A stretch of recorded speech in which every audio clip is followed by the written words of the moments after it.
ikhwan dan akhwat yang dirahmati Allah Subhanahu wa taala, pembahasan kita kali ini tentang model-model ujub.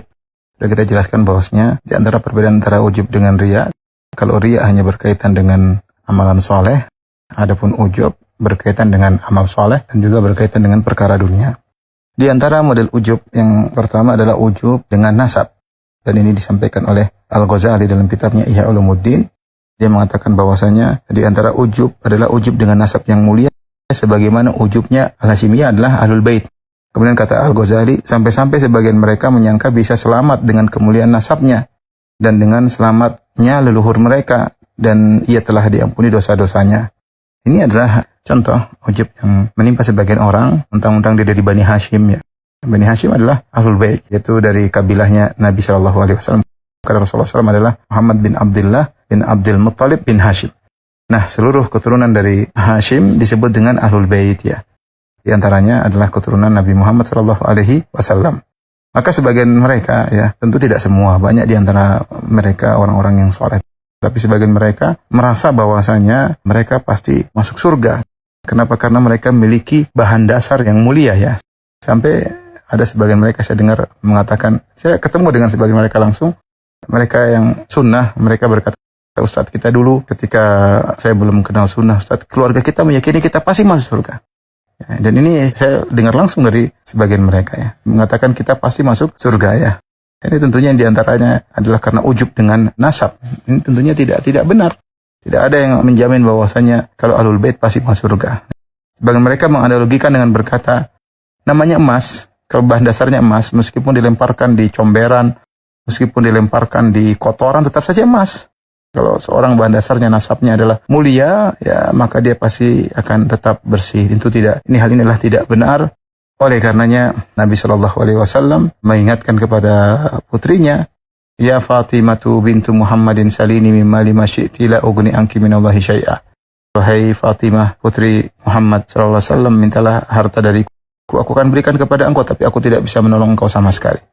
Nabi juga berkata kepada pamannya, kepada tantenya seperti Sofiyah, Ya Sofiyatu ammatu Rasulillah, wahai Sofiyah bibinya Rasulullah dari Bani Hashim, selamatkanlah dirimu. La ugni anki minallahi syai'a. Aku tidak bisa menolong engkau sama sekali.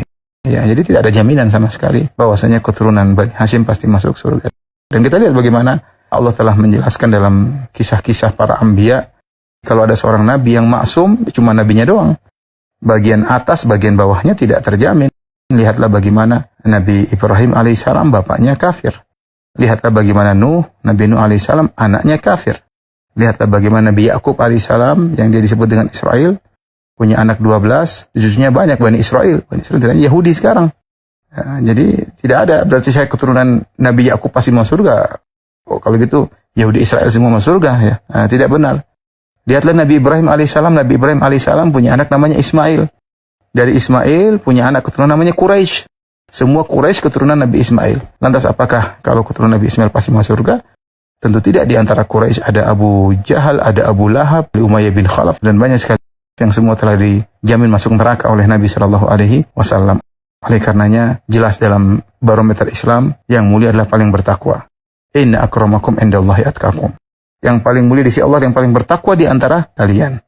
Kata Nabi SAW, kullukum min Adam min turab. Semua kalian dari Adam dan Adam dari tanah. La fadla lil Arabi 'alal a'jami. Tidak ada keistimewaan orang Arab di atas orang Ajam, dan sebaliknya non-Arab tidak ada keistimewaan orang non-Arab di atas orang Arab. Illa bittaqwa, kecuali dengan takwa. Maka seorang yang memiliki nasab yang baik, ya, seperti nasab Bani Hashim ini nasab yang mulia, maka hendaknya dia mengiringkan dengan kesolehan. Jika dia tidak mengiringkan nasabnya yang tinggi dengan kesolehan, maka percuma. Makanya Nabi SAW mengatakan, Man batta'a bihi amaluh lam yusri' bihi nasabuh. Barang siapa yang lambat karena amalnya yang tidak soleh, maka tidak bermanfaat nasabnya yang tinggi.